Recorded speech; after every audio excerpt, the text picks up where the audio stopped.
Please welcome the producer of Thor: The Dark World, Mr. Kevin Feige. The man who is Loki, Mr. Tom Hiddleston. And the director, Mr. Alan Taylor. So Kevin, I want to start with you. Back when you're planning this is the second movie of Marvel's Phase 2. So back when you're planning this, when did this start? A couple of years ago? And how different is this movie from what you first had in your head? We started this, I was trying to think earlier today. We were, I think, in post on Captain America when we started the development of this movie. And, you know, any movie changes and evolves over time. So I'd say it's a little different than what we started out with. But we knew coming off of Avengers that we needed to see what happened to this guy after the antics he pulled in the Avengers. So what specifically did you want to do with this movie? Further the strained but loving relationship between Thor and Loki. Okay. Speaking of which, Mr. Hiddleston, what becomes of Loki after New York? Where do we meet him in this movie? Well, the first thing that you see is Loki is hauled before Odin for the first time since the end of Thor. The naughty step. Yep. It's a hell of a naughty step. Yeah.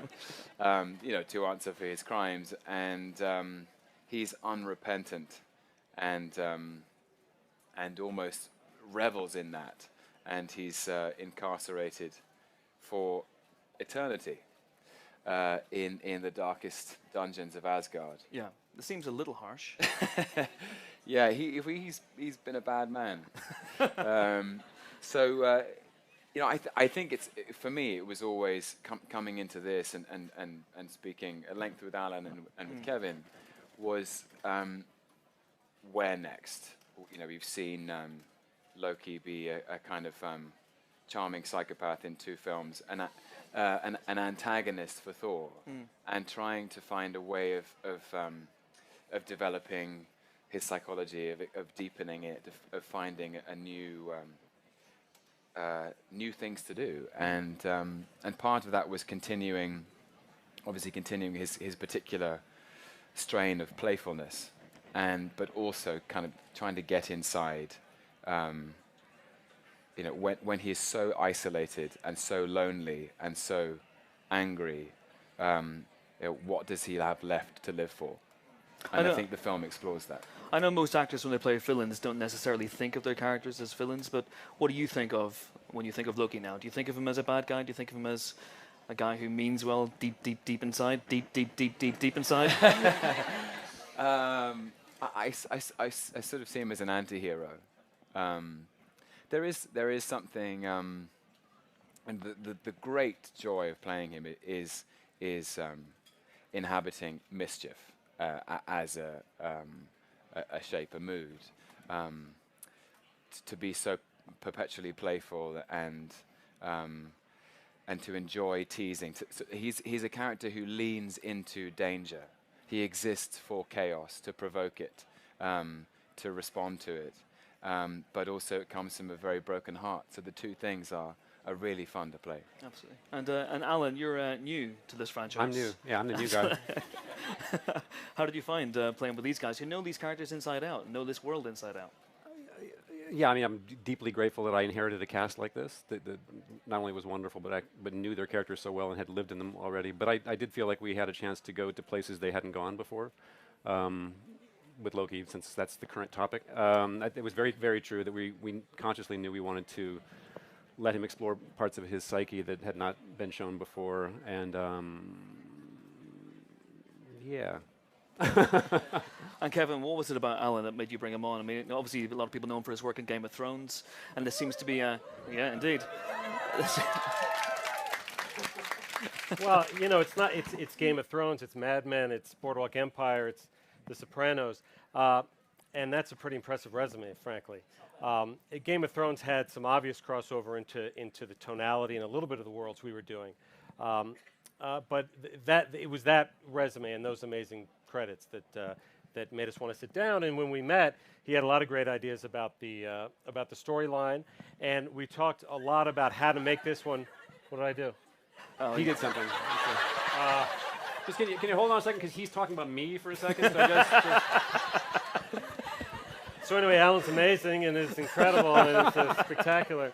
And the movie, when people see the movie, it has a very different look than the first one. Yeah, yeah. And a lot of that is the style that Alan brought to it, and his cinematographer brought to it. And we went to Iceland, and we went to London. We shot here to make it feel as real as these amazing other worlds can feel. Not right here in the Apple Store, but in Greenwich and other places around London. Alan, did you want to muddy and bloody up Asgard? Was that something you wanted to do with this? Yeah. I wanted to sort of dirty it up a little bit and give it a feeling of history and a feeling of, my feeling was that in the Marvel Universe, everything comes together in these hubs called Avengers, but when they're not doing that, the heroes go off to their own worlds and their own movies, and each one should feature what is special about that particular hero. And Thor is a superhero, but he's also a warrior prince from an ancient culture, and it was fun to try and feature that tone and that visually and tonally in the movie. So It's intriguing as well how much of the movie takes place in Asgard. A very conscious decision on your part? Yeah, I mean, we wanted to. They're in the mythology of these characters. There are 9 worlds. We saw a little bit of Asgard in the first one and Earth in the first one, and we wanted to see more of that. And that's part of making Asgard feel like a real place. Yeah. Is to see more of it, see how the people live there, and explore all the nooks and crannies. Absolutely. Shall we have a look at Tom and Chris Hemsworth in action? Yes. Tom, this is the scene where Thor asks Loki for help. I don't know if you want to set it up as carefully as you can and give it a little bit of context. So, Asgard takes a big hit from an ancient race with an ancient grudge, and this ancient race is the Dark Elves, led by Malekith, as played by Christopher Eccleston. And they disappear, and Thor is perplexed by what to do next, and the only person who knows how to possibly find them is Loki.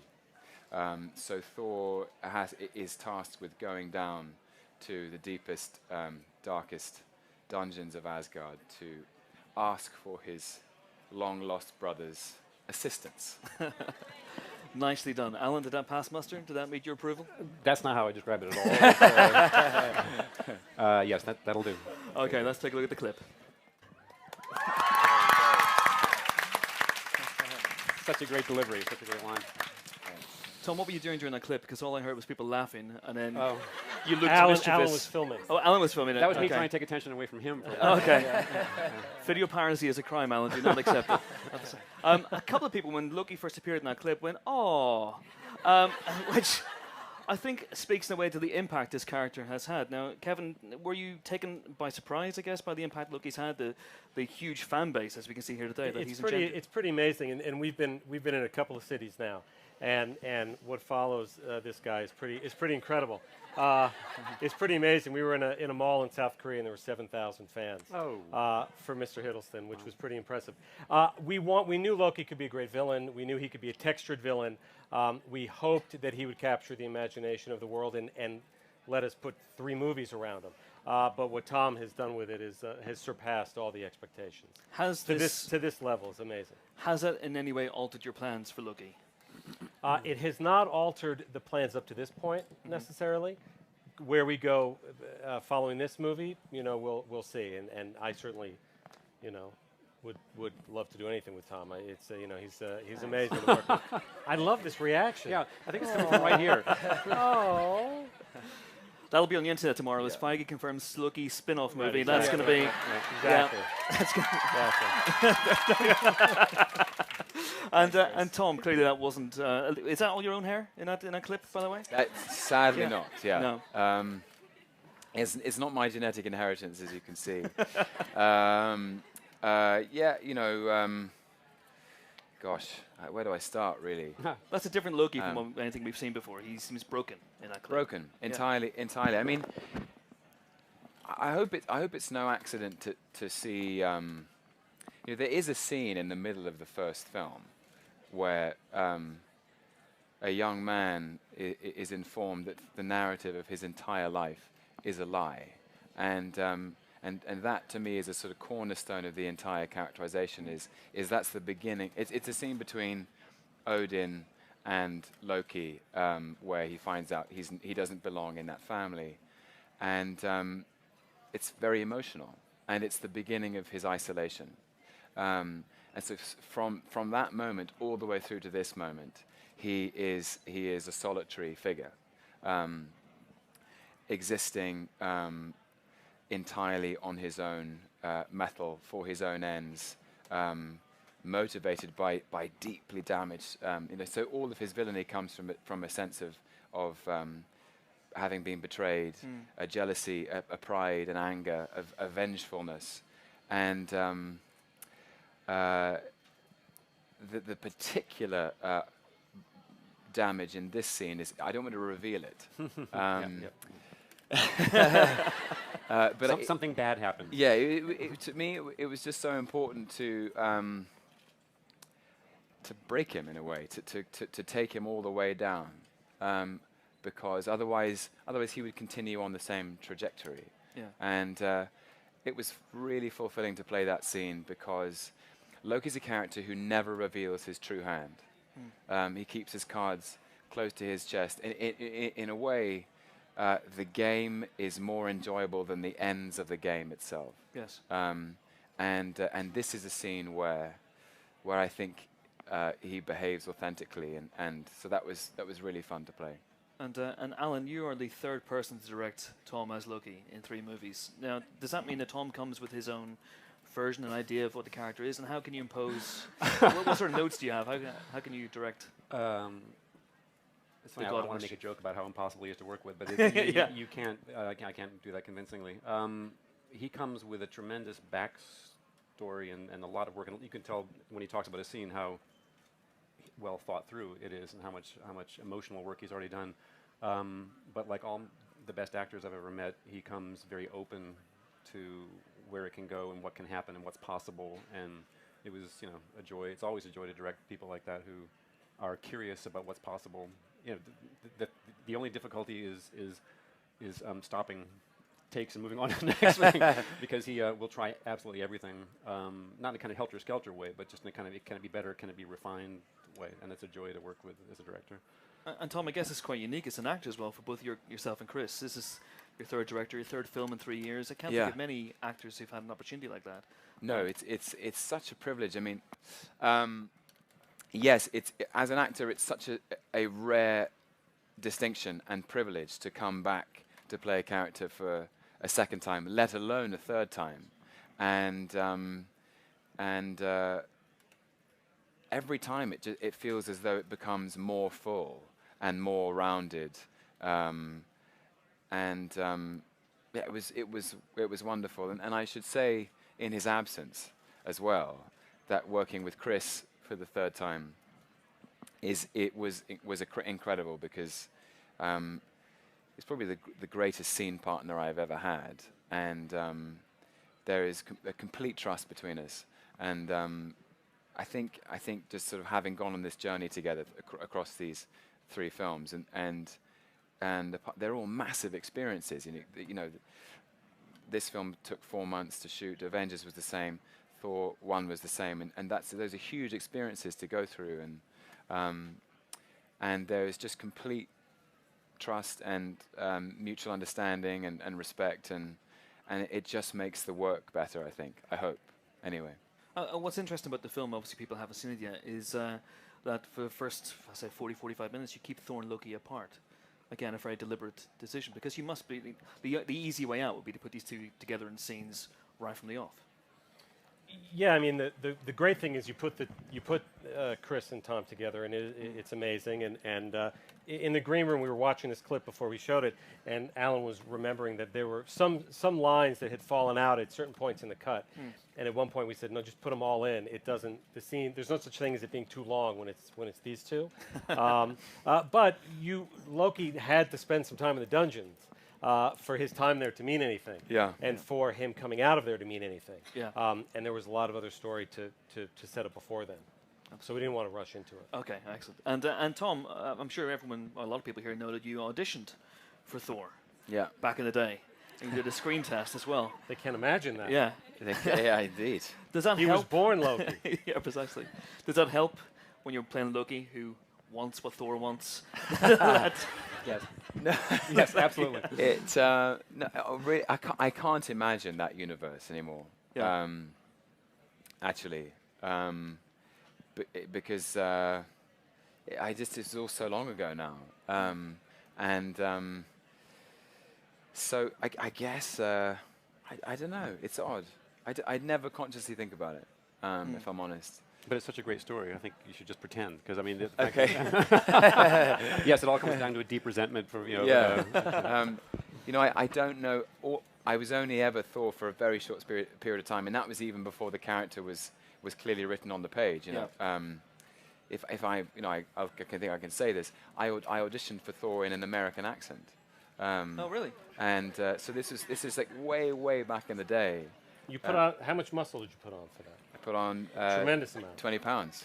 and blonde hair and For the no, audition. and no shirt. Wow. Okay.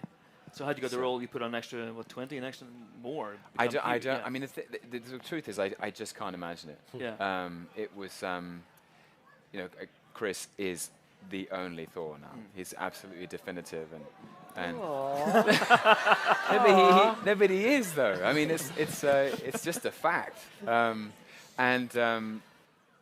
I love playing Loki. I love it. It's I've never had an experience like it in my life. I think he's such a complex character. Yeah. He's so fun to play. In a way, it's a stretch in a different direction, you know. So it's all good. But an American Thor, I can't quite get my head around that because obviously Thor is British. We all know that. Kevin, did you think about an American Thor right from the? Well, he's Australian, but he's British in the movie. So, yeah. Did you think about an American Thor right from the off, or? We auditioned lots and lots of people, and I'm sure there were Americans in there. I know there were. But it was conversations with Ken Branagh, the director of the first Thor film, where we sort of decided, and I think he rightfully so thought that sort of this non-specific English accent would be, which came with Tom free of charge, but which the other characters could emulate, and Hemsworth does very, very well. Absolutely, and we're going to have a clip now in which we meet Thor. Tom, sadly, you're not in this one, so you can take Happily. a break. Yeah. Well, this one's but what's interesting about this clip is, and what's interesting about this film, and Kevin and Alan, you can speak about this as well, is how funny it is. It's called The Dark World, and I think people might think that it's therefore a very dark movie, a downer of a movie, but it's hilarious. Can you talk about that leveling that sort of? Well, there are two things. One, when we first met with Alan, he ended up being much funnier than I anticipated, and had Not much funnier than I'm being today. But some of the biggest laughs in the movie were from very early meetings that we had together on the story. But humor is a big part of all the Marvel movies, and I think it allows you to go deeper in the emotion and sort of counterbalance it with the laughs. And Alan, can you talk about that? Well, I came on to make sort of a dark tragedy, and I screwed it up. So now it's no. I came in trying to darken it, trying to give it texture, but very quickly the next thought was, oh my God, we better make sure it's funny, because if we're going to actually have high stakes and kill people, within the Marvel universe. Spoiler alert. just people. Random people. In the Marvel universe, it's critical to have a really wide spectrum of flavors as you're watching the movie. Yeah. And I've sort of came to learn that, and partly by watching the Marvel things and by watching other movies where that's less the case. And it's just critical to be able to be on the edge of your seat and to invest in characters, and then to find the whole thing ridiculous and be able to laugh at it. And so, yeah, if you're going to darken it, you have to lighten it on the other side as well. Absolutely. So we have a clip now. This is Thor's introduction in the movie. Kevin, I don't know if you want to put this in context and set it up for people. No, it's been about a year from the events of the Avengers. Loki has caused all sorts of problems in that film. That has sort of inspired various people across the 9 realms to try to cause equal problems. The Bifrost, which is the way the Asgardians travel, has recently been repaired, and Thor has to spend his time cleaning up messes around the galaxy, and this is the end of one of those. Okay. Let's take a look at the clip. Thank you. Great. Okay. I think I know the answer to this. We're going to take some questions from you guys now. So if you have any questions for Kevin and Tom and Alan. Yes, okay. Where do we begin? I'm going to try and be as let's start right over here with this lady over here. Hi, Tom. And everyone else. But it's my...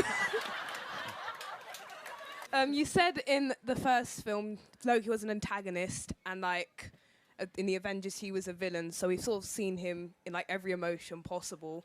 Would you agree that in the Dark World he's kind of like that mystery card? He's that Joker of the pack, 'cause you don't really know if he's going to be good or bad, because we've sort of seen him in both emotions. If that makes sense. Yes. Simply. Well, you once said something that I loved, which was when we were talking about where Loki could go, and in sort of camp earlier, you know, if you dig down deep enough, you get to the good part. And the way you put it was, you know, coming out of the Norse mythology, he's the god of mischief, he's he who does good, who does evil. You never get to the bottom. You dig down, you find the good part, you keep digging, and it's evil again, and you keep digging, and it gets really, really sweet. And then it's really vicious and horrible. Yeah. And it never stops with him. Yeah. I guess that's his in all of the history of the character, he is, I've said it before, he is this agent of chaos. That's where he finds definition. And actually, because of Christopher Eccleston's character, he is the primary villain. That it's really fun to play the unpredictable firework in the pack. You know, that if you buy a bunch of fireworks, you know what they all do except for that strange one at the end. And yeah, exactly. That's Loki in this film, and I hope that therefore that when you see it, he's just full of surprises. I'm fairly certain he is. Okay, next question. I'm open to cash offers for questions, by the way, if anyone wants. There's a lady right here. Hi, if Loki was to attack London like he did New York, what landmark would he go for first, do you think? Ooh. Apple Store. Yeah. He needs a full tilt diva though, so it would be like, I reckon he would establish some kind of headquarters on top of the Shard or something. You know. I could just see him in the London Eye going around very, very slowly. Why does this not go faster? Okay, next question, please. There's a lady right here. So, did you ever imagine that, especially after the Comic-Con, what you did there was awesome? I watched it on YouTube. It was fantastic. Thank you. Did you ever imagine that Loki as a villain would be even more popular, possibly, than the hero of the story? Careful. Than Thor? Sorry. Sorry. I love Chris, too. But He's not here. It's fine. It's all been completely beyond my wildest expectations, truly. I still feel so grateful to people that they find the character interesting. And Comic-Con was just so much fun. It was so fun. Yeah. Whose idea was that to dress as Loki at Comic-Con? Was it Kevin's or? It was Kevin's. Yeah, we had talked about it, and Yeah. I had a feeling Tom would do an amazing job. Yeah. And I was right. So you don't just dress up as Loki and just walk around the place and. I don't. It takes too long. It takes 2 hours to get there. So, but the energy. I mean, I don't know if anyone in this room is there. But the energy in that room was absolutely palpable. So it was as much the audience as it was me. It was this sort of alchemical moment. It was great. Next question. Next question. I'm trying to work this way. I see it. Don't worry. There is a lady with glasses. I'm sorry to send you into the crowd. Yes, thank you. Hello. Hello. My question's actually for Alan. I was Yay!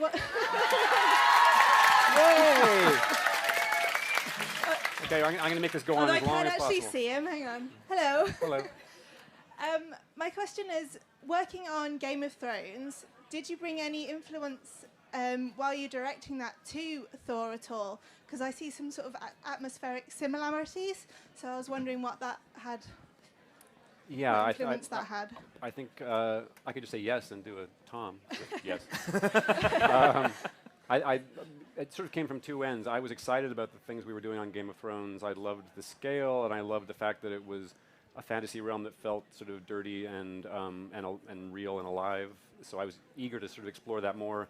And I think my feeling was from the Marvel side, there was interest in this because, to be honest, I wasn't the only Game of Thrones director that was being talked to early on. So I think there was an affection for that stuff at Marvel. But that's just one tone amongst many that went in. But yeah, I mean, I think in the battle sequence that you saw a part of there, it was sort of, it grew out of my experience on Game of Thrones, that, the dirt flying in the air and, horses running around. Of course, we couldn't afford to do that on Game of Thrones, but we would if we could.